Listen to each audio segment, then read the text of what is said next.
Sa kauna-unahang pagkakataon dumalo si dating Bamban Tarlac Mayor Alice Guo sa Quadcom hearing kaugnay sa iligal na operasyon ng Pogo.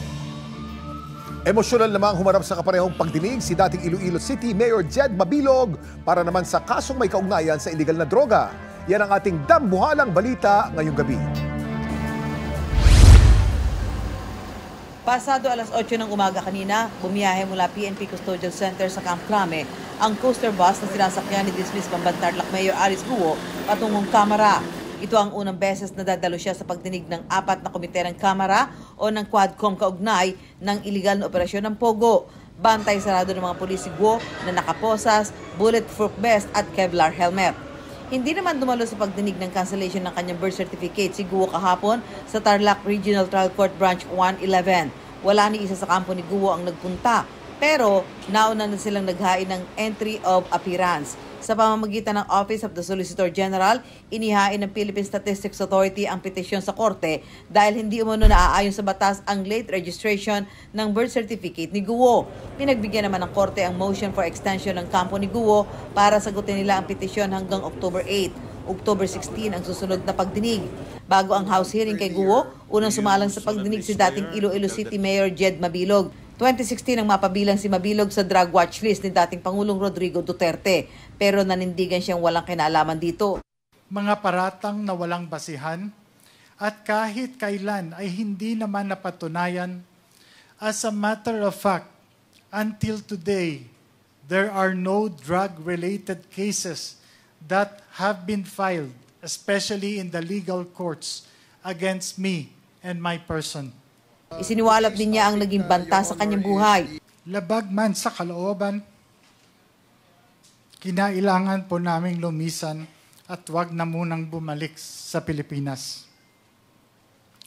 On August 28, 2017, I received an unexpected call from former PNP Regional Director Bernardo Diaz.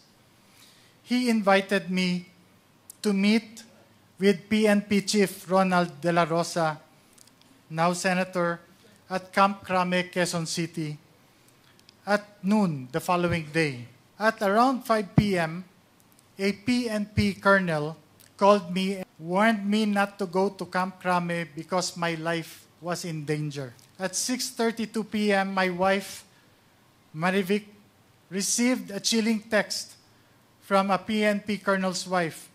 Do not proceed. There are 20 men surrounding your house, and if you go to Camp Crame, they will kill you. Sa pag-uusap nila ni Senador Ronald De La Rosa sa telepono, nangako raw itong tutulungan siya. Naniniwala rin daw ito na inosente siya at wala siyang ugnayan sa iligal na droga. After that call, my Philippine cell phone rang. This time, it was another general. His voice was grim. Mayor, do not return. Your life is in danger. The accusations against you are all fabricated. But if you go to Crame, you'll be forced to point fingers to an opposition senator and a former presidential candidate as drug lords. Kalaunan, tinukoy sila ni Mabilog na sina dating Senador Mar Rojas at Franklin Drilon. Hindi naman nakadalo sa pagdinig si retired Police Colonel Royina Garma dahil sa pananakit ng left neck at lower ear. September 12 nang ma-cite in contempt si Garma matapos siya mabigo na makapagbigay ng sagot kung ano ba ang relasyon nila ni FPRRD.